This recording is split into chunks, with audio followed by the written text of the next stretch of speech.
Tonight, the investigation into the Nolan Wells death bombshell.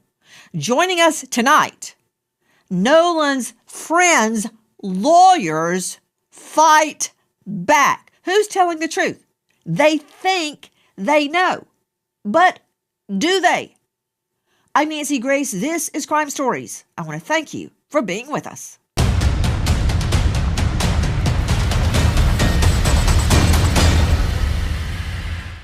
There's a big honking mark, subcutaneous, deep reddening tissue on his occipital. If I hit somebody in the back of the head, it'd be right there. There was no indication that there was any kind of contusions on the hand, the arm, no kind of defensive event. Back to Officer Tatum, star of The Officer Tatum on YouTube.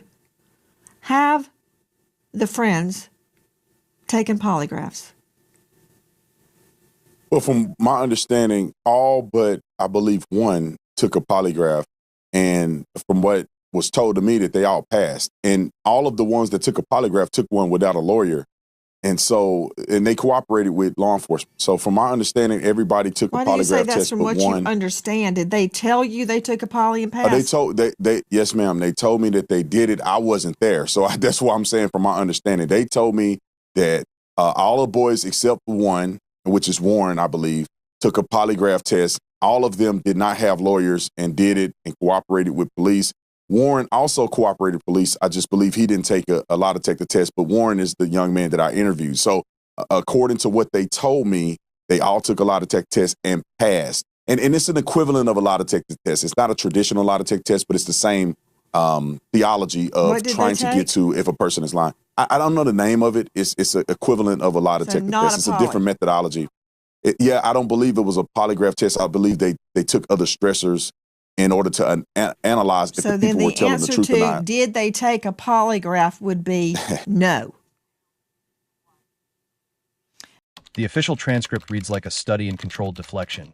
Two defense attorneys sit before a former prosecutor. One question hangs over the room. Did your clients take polygraphs? The answer comes fast. No, and the reasoning is textbook. Any lawyer worth their salt tells their clients to never take a polygraph under any circumstances. In one breath, the legal strategy is exposed. But in the next breath, the alternative narrative appears. Voice stress analysis tests were taken. Both passed. Translation: the traditional lie detector was avoided. A less court-recognized method was embraced. Nancy, my clients have not taken a polygraph test, and I can tell you why. Because any lawyer worth their salt is going to tell their clients not to take a polygraph test under any circumstances. Two of my clients went in and made statements with me. We're not going to not going to do a polygraph test because, one, as you know, they're not admissible in court, and so it wasn't going to be admissible anyway. You should never, ever, if you're a lawyer, allow your clients to take a polygraph test. Now, we allowed investigators from the jump to have access to their phones, their Life 360, everything. We have cooperated implicitly every step of the way. But no, they didn't take polygraph tests. But what I'll tell you is one of the other boys, who I won't mention their name, but I'm sure that you've heard, took one. The girl that Nolan was with took a stress analysis voice test, and so did the other boy. So that's the test they took. Both of them passed. And so, again, no lawyer worth the salt is going to tell his clients to take a polygraph test or anything like that. I would like to corroborate part of what Tyler Cox just said. Any defense attorney, whether they're truly convinced their client is innocent or guilty, they're not going to allow a poly. I've never seen that. I've had a couple of lawyers, maybe 3, in all the years I practiced, all the people I put behind bars, consent before trial to a poly. 3. And they were all criminal cases that carried severe penalties. So what he's saying is true. Even if you think your client is innocent, very rarely will you see a defense lawyer say, sure, take a poly. However, I disagree with you regarding their admittance into court. Polygraphs are allowed in civil trials. O.J. Simpson, he flunked horribly. And if both sides stipulate to the polygraph's admittance before the polygraph is taken, it can come into a criminal trial. The reality is that never happens. That never happens. Right. The gap between what was said and what it means widens immediately. Think of this case as a locked evidence room. On one wall, a boat never searched with luminol or cadaver dogs. On another wall, a missing phone never surrendered to investigators. In the center of the room sits a young man's body with two specific parts removed during autopsy: his lungs and his neck. The lungs make sense. Drowning requires pulmonary examination. But the neck raises a question no one answered directly. Why the throat? You know what? I'm going to jump ahead.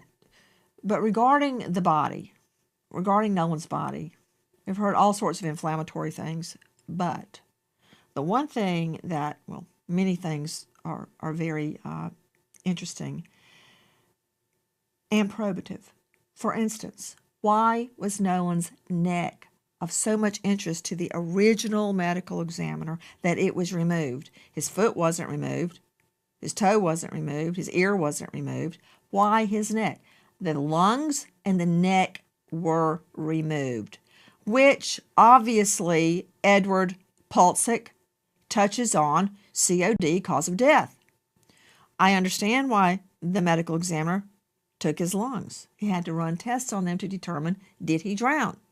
Of course, all three of us know you can drown and there still be foul play. Somebody whacked you on the head. If somebody held you underwater, it could be any number of things. Or it could be an innocent drowning. But why the throat? What was curious about the throat, Ed? Were there marks on the throat? Was there a ligature mark? Was there manual strangulation? Was there a compression? Were there bruises? Were there scratches? I don't know. Was a hyoid missing? I could go on, but I won't. Do either of you know what was of interest to the medical examiner in the removal of Nolan's throat? I'll tell you this. Listen, we're not coroners. We're not medical examiners. We want to know what happened to him just as much as everyone else. Quite frankly, more. Because Nolan was their best friend. Warren, Morgan, Jax. Nolan was their best friend. We want to know what happened. We haven't examined Nolan's body. We're not scientists. I just thought We can maybe you had been somehow told why they took his throat. Okay, that's a note. We don't know why they took his throat. Before we go deeper into what the documents actually show, make sure you're subscribed to Courtroom Verdict Vault because we don't just cover the story. We follow the evidence. The defense Nolan timeline Wells is clean. was seen alive. Now we're getting somewhere. How can you prove that to me other than them telling you? I assume you've got GPS tracking and the call to CETO? We have witnesses among other things, but I can also tell you this. They were off the island at 4:30 p.m. and Nolan Wells was seen alive by multiple people at 6 p.m. still on the island. And I'm sure Tyler would be happy to elaborate on that. But this is a no doubt 100%. Please tell me, Tyler. Yes. Because I don't believe any of these people, and I don't disbelieve any of these people. I want to hear about witnesses that spotted him alive after 4:30, because I believe I can confirm the boat left around 4:30. And I'm referring to the Triton. That's the boat they were on. There are a lot of boats. Let's see the video of all the boats out there. So when I say Triton, I'm talking about the boat Nolan was on the way to the island. There's a lot of boats out there and a lot of witnesses too. This is from the Officer Tatum. Okay, there are witnesses placing him there at 6. And I want to be very clear, gentlemen, that I'm not convinced he drowned just because somebody said so. Even if he did drown, that does not mean that there wasn't foul play. Why is that mark on the back of his head? Was he hit on the head and fell in the water? Was he held under the water? Was it an accident? I don't know. But I am very interested in witnesses that place him alive at 6 p.m.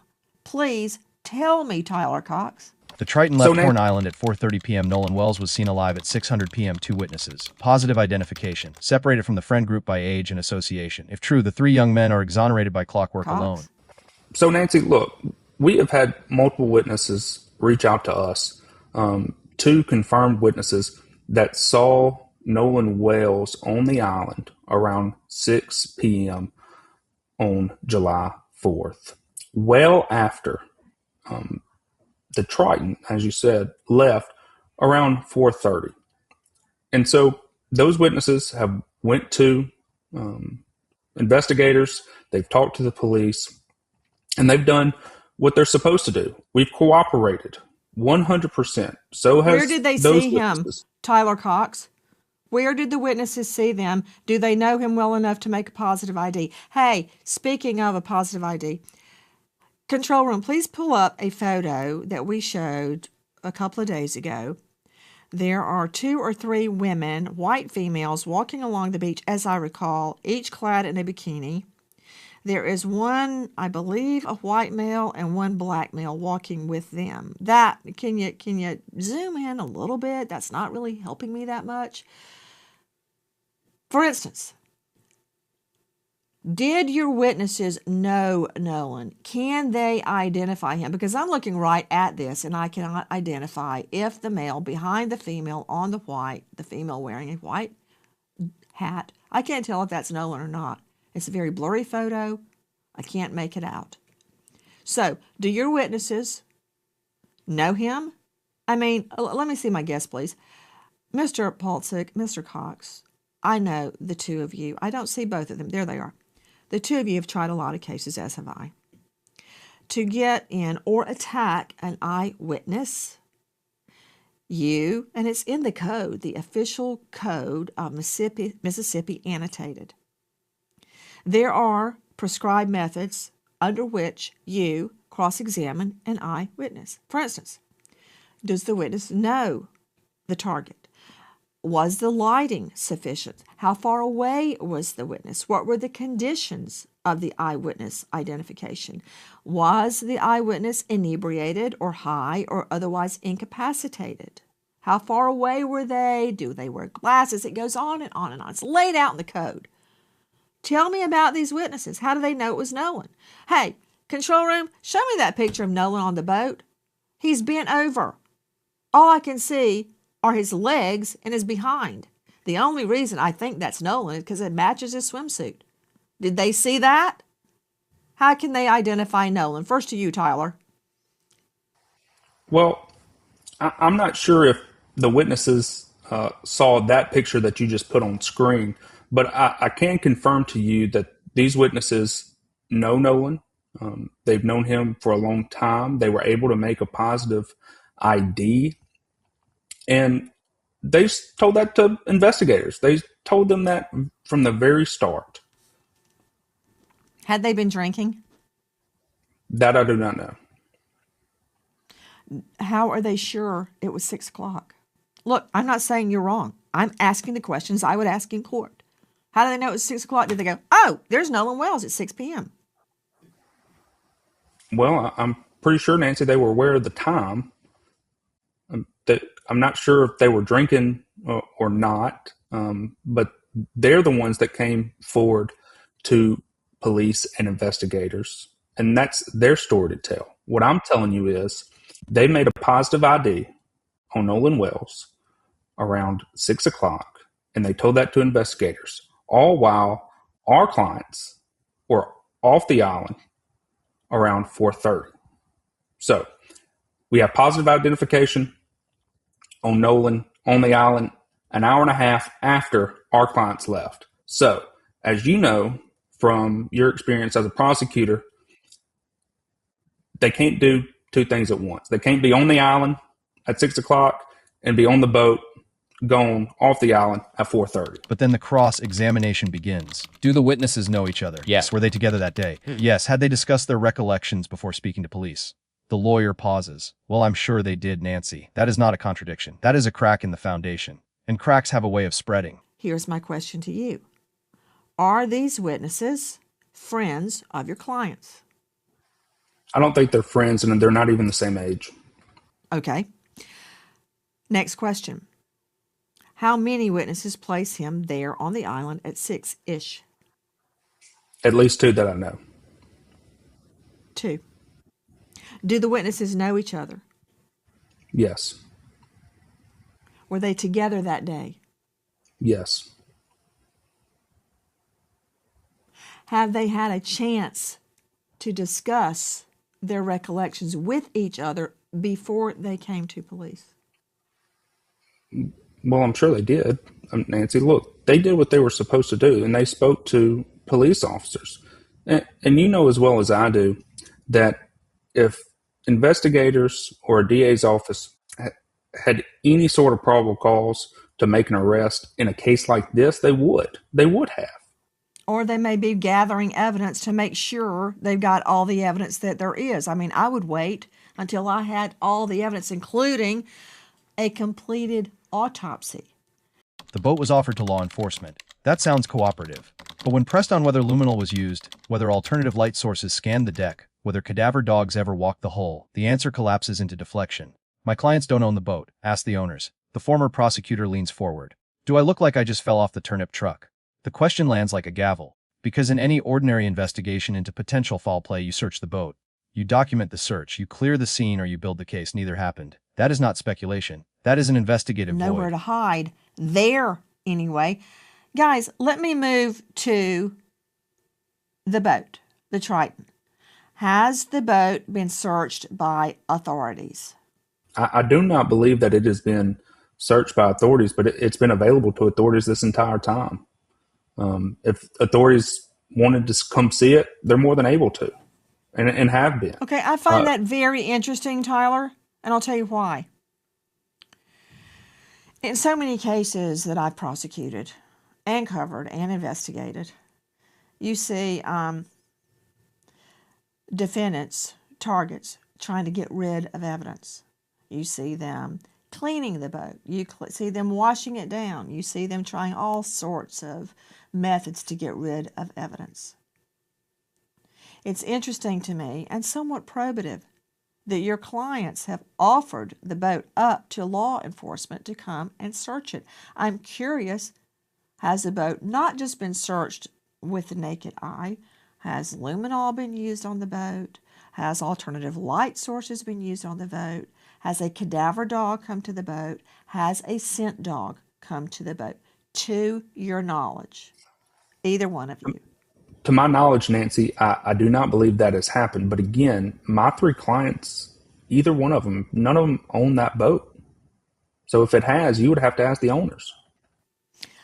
Tyler, do I look like I just fell off the turnip truck? Maybe I do, because we did sell turnips at the farmer's market when I was growing up.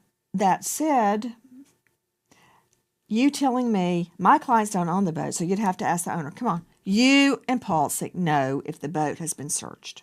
You know if cadaver dogs or scent dogs, luminol or alternative light has been used on the boat. Can you just tell me? Yes, no. It's not your client's fault. It's law enforcement's fault if they haven't done it. If authorities thought that there was something to find on that boat, don't you think this far out they would have already done it? I would think in the ordinary course of an investigation into potential foul play, I would have gone out there and done it. Just But if you believe there was potential foul play. Just to say, I searched it and it was clean. I didn't find any human blood. Well, Nancy, Cadaver you're dog asking a didn't valid. hit. Hold on, you're asking a valid question. You're just asking the wrong people. That's a question for law enforcement. To your knowledge, has it been searched? Have you been told by anyone that it was searched? I don't have I have any not been told involvement that, with the no. law enforcement. I don't have any involvement in the investigation. I'm We're gonna take conducting that our as own a no. investigation. And then there is the phone. Nolan Wells had a phone. It has never been turned over to authorities. The family has retained counsel. The device sits somewhere, untouched, unexamined, while a dead man's final digital footprint remains locked away from the people trying to determine how he died. The defense attorneys want the phone examined. They surrendered their own devices for full data dumps. That is a significant asymmetry. One side offers everything, the other side offers nothing, and the question becomes unavoidable. What is on that phone that someone does not want found? Joining us tonight, Tyler Cox, the lawyer for several of the young men. Also with us, Edward Paulsick, attorney for the boys as well. Tell me what you can about the CTO call. I've had renowned experts say, this wasn't doctored. I've had renowned experts say, this was totally doctored. Have you heard the original CTO call from Mississippi Department Marine Resources. Have either of you listened to that call? Because I've heard it so many times, I'm now jaded based on what people think they're hearing, based on enhancements. I even had my own producer, who does not have a dog in this fight, no skin in the game, enhance it. But I want to hear what you guys know about the CETO call. My mind is open. Look, anybody can adjust the gain. Anybody can enhance it or sweeten it. But it doesn't change the fact that just because you put words over some audio means that those words are now attributable to what is on the call. Look, another boy called CETO. We have video that was released of Brandon Tatum. He posted it, and it shows who all was on the boat. At no point in time does this CETO call ever, not once, where you find any sort of mention of Nolan being on the boat, of something happening to Nolan. I cannot state clearly enough, Nolan was not on the boat when it departed around 4:30. Look, the video that you're showing now, does anyone look like, and look, there's the boy that's on the CETO call right there. Does anyone look like there's a body on the boat or something had just happened? Look, Nancy, you were a prosecutor No. for a long time. None of these boys have a story that is untrue. Don't you think that after all this time, somebody would have snitched? That somebody wouldn't be able to keep their story straight? No. Look, these boys are telling the truth. Typically, you're absolutely right. That's why I usually don't believe in conspiracies, because nobody can keep their yap shut. Somebody blabs. And Nancy, now I'll say something about the CETO call. I have heard a lot of versions of the CETO call, and most of them are either completely fake or AI or doctored. And unfortunately, for folks that are doing that, that may become the subject of one or more lawsuits. It appears that there are hundreds of versions of the CETO call all over the internet, everywhere online. So now nobody can keep track of it. But I can tell you that. I can tell you, look at those photos. Nolan Wells is not on that boat. The photos to me are very convincing. Let's see the photo they're talking about again. Yes, I'm glad we agree about that. Do I know what time that was or what day that was? Is there a timestamp? Look, Yeah, it was I'm around not 4:30. saying either of you are lying. I'm saying this is how I would test evidence in court. I mean, I take everything with a box of salt. When was that taken? Where was it taken? What time was it taken? Yeah. I'm curious. Is it timestamped? Nancy, Well, you've been Nancy, trying this case for over 30 days. The facts are the facts are the facts. The moral refrain of this case is simple. Prove it. When the defense says their clients are innocent, prove it. When witnesses place Nolan alive at 6, prove it. When the boat is clean, prove it. When the neck was removed for a reason no one will explain, prove it. The burden never shifts. Now, 100%. all of this aside, all of the, has the boat been searched? Where is Nolan's phone? Where are your client's phone? All that is superseded by the fact that there may be witnesses placing him alive on the island at 6 p.m. And everything else disappears for me if that is true, because I know your clients were gone at 4:30-ish. Yes. Have these witnesses been questioned by law enforcement? Do you know? Yes. Yes. Yes. You're sure? Yes. Yes. And I'll tell you another thing. One other thing. There's a corollary. Nancy, there's a corollary. So there are witnesses who can place Nolan Wells on the island at 6 p.m. There are also witnesses who can confirm that Warren, Morgan, and Jax left the island around 4:30. So both sides are covered. We've got it covered. Well, for me, it's not that simple, because I still don't know what happened to Nolan Wells. However, Neither do we. I believe that the GPS, which really cannot be controverted, shows when the Triton left. witness or no witness. I've got that. Now, who's on the boat? I believe that video is going to tell me who's on the boat. But all that, the overarching issue is, was he alive at 6 p.m.? This is where I'm going. Right. And Nancy, I don't can I say one, care Nancy, one who thing? was with him last. I don't care if it exonerates or convicts course. anybody. I just want to know the truth. And it's good to ask, Sir? and I want to say this, it's good to ask tough questions. These are all valid questions, but what we're trying to do for you is simplify it. 4:30 and 6 p.m. End of story. I want to believe you. I want to believe you, Ed. But just because somebody says so, don't make it so. And I'm trying to prove it. That your clients were gone and that Nolan, more importantly, in my mind, was still alive. If that's true, your clients are in the clear. As far as I'm concerned. They are in the clear. And the CETO call and everything else falls away if I can place him alive at 6 p.m. And the people that want to hang your clients, I can't help their unrequited anger. Yes. I don't care.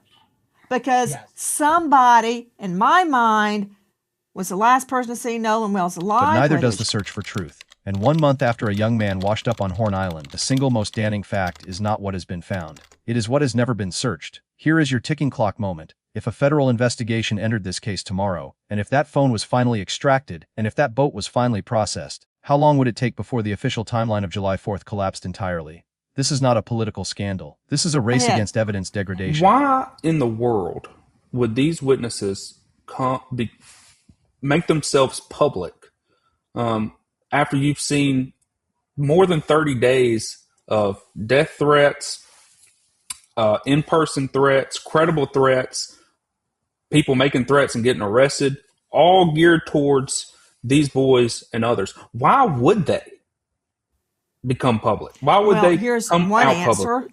One answer is they're telling the truth and they want to put it out there. Another possibility the truth to is investigators. Everybody already knew who they were, so they went out on Tatum to exonerate themselves. I mean, that could go either way. But I see what you're saying. I get it.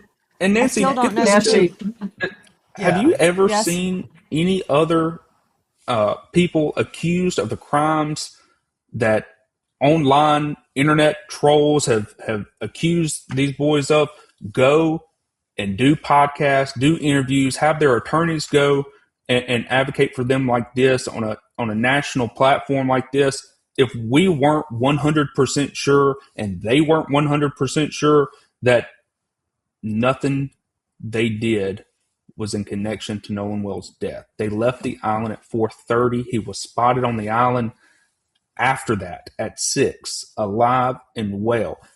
That's it. End of story. Do you think these are actions of 3 boys who, 1, keep their story straight, 2, don't snitch on each other, and 3, have made and had to have made to defend themselves multiple media appearances and have their attorneys do the same? Are those the actions of someone who is guilty?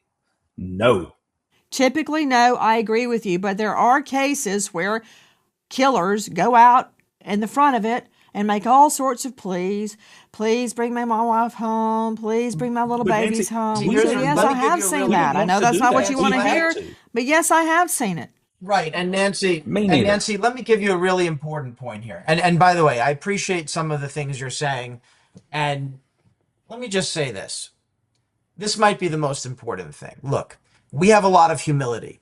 Warren, Morgan, and Jax have a lot of humility. One of the things that we knew when we were going to come on with you is we know you're going to ask us tough questions. We know you're going to ask us tough questions. And we're happy to answer them as best we can. But one thing we've been very consistent about, there are so many things we don't know, right? We won't be able to answer all of your tough questions. And the reason we can't is because we just don't know the answer to a lot of them. But we do know what we know. We know they were off that island at 4:30. We know Nolan was on the island at 6. We just want to emphasize our humility in that regard because we just don't know and we would love to know. We want to know how this tragedy happened as much as anyone, more than anyone.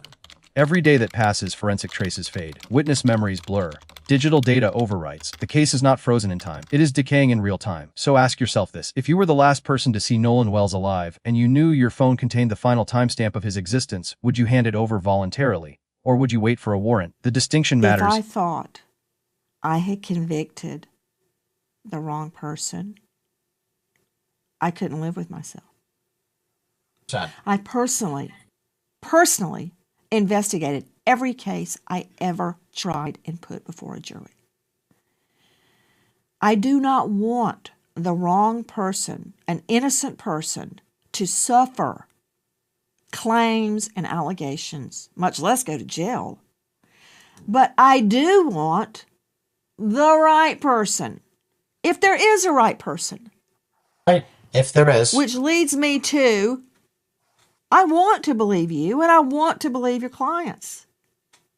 But for me, everything is what can I prove? What can I prove? They say so, so what? Prove it to me. Let me ask you this. Do you know where Nolan's phone is? Anybody? Can Today? anybody tell me where Nolan's phone is? Good question. Right now, as we sit here today. Has it ever been turned over to authorities? No, it has not. You're sure?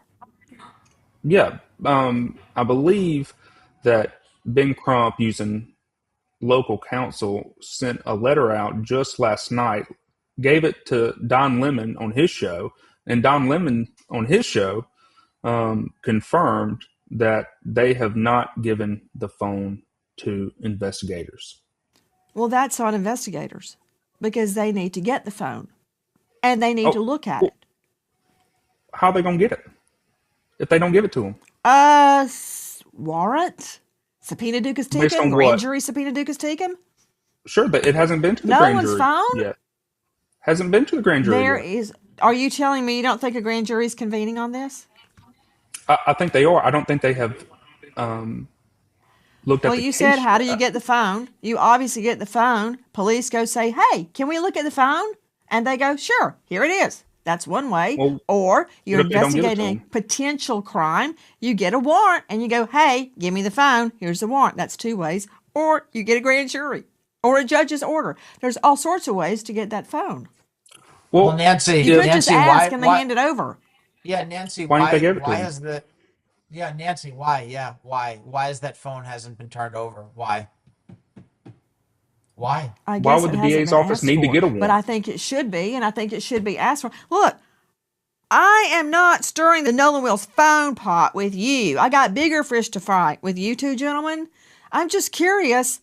I mean, wouldn't that put a lot to bed if we could look at the phone and look at the GPS tracker on it, look at the route? I mean, look, Yeah, I know we where my want more twins are evidence. right now because they got Live 360. Yay.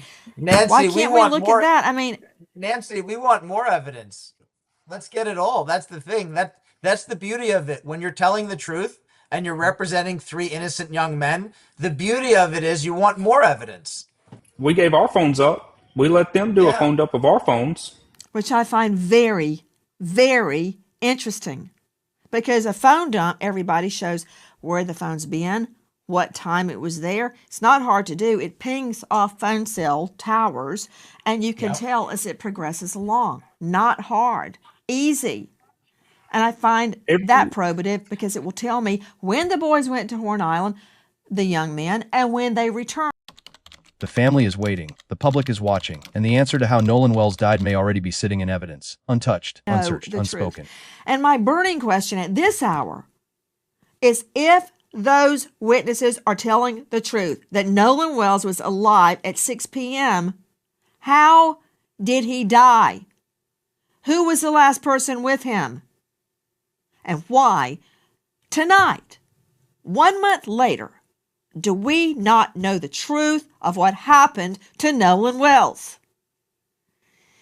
If you know or think you know anything regarding this case, and I implore the FBI to enter the investigation, dial 228-769-3063. Repeat, 228-769-3063. There is a $125,000 reward for information leading to the truth of what happened to Nolan Wells. I also implore you, please, we can take the trolling online, don't care, but the death threats, no. To anybody. If you want to verify the foundation of this case, pull the publicly available Mississippi Department of Marine Resources dispatch records and the official autopsy report once released. Then ask yourself one question. If the witnesses are right that Nolan Wells was alive at 6 p.m., who was with him between 6 p.m. and the moment his body entered the water? Put your answer in the comments below. If this breakdown clarified the legal gaps no one else is talking about, like this video, share it with someone who still believes the official narrative, and subscribe to Courtroom Verdict Vault with notifications on. We don't speculate, we verify, and when the evidence shifts you'll hear it here first.